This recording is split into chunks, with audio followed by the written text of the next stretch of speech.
7 pahala pergi ke sekolah. Pahala di jalan Allah Subhanahu wa taala. Menuntut ilmu wajib bagi setiap muslim.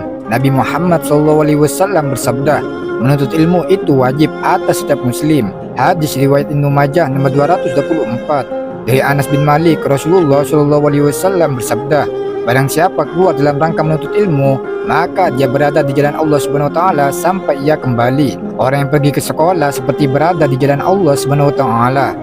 Pahala menuju surga.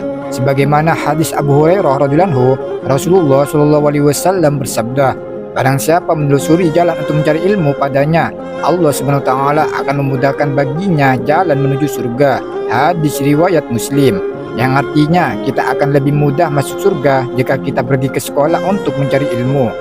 Pahala yang tidak terputus. Keutamaan ilmu yang bermanfaat baik saat masih di dunia atau setelah wafat.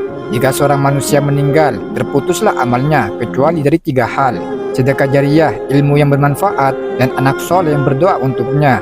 Hadis riwayat Muslim.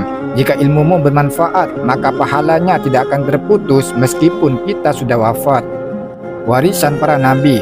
Hal ini sebagaimana dinyatakan dalam sebuah hadis bahwasanya Nabi Muhammad SAW bersabda, para ulama adalah pewaris para nabi. Sesungguhnya para nabi tidak mewariskan dinar ataupun dirham, tetapi mewariskan ilmu. Maka dari itu, barang siapa mengambilnya, ia telah mengambil bagian yang cukup.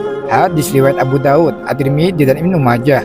Tentu saja sebab warisan nabi adalah sebuah pahala yang sangat berharga.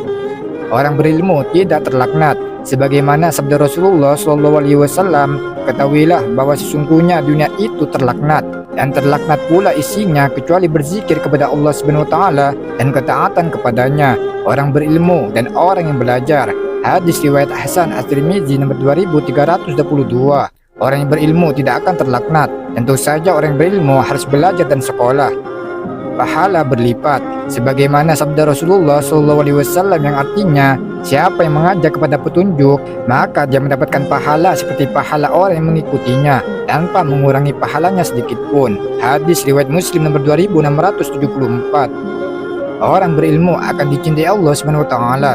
Nabi Muhammad SAW bersabda, siapa yang Allah Subhanahu wa taala kehendaki kebaikan padanya, maka dia akan menjadikannya mendalami agama. Aku hanya berbagi dan Allah Subhanahu wa taala yang memberi. Akan senantiasa ada sekelompok dari umat ini yang tegak atas perintah Allah Subhanahu wa taala. Orang yang menyelisihi, mereka tidak akan membahayakan mereka hingga datang hari kiamat. Hadis riwayat Bukhari nomor 3971. Wallahu a'lam bishawab.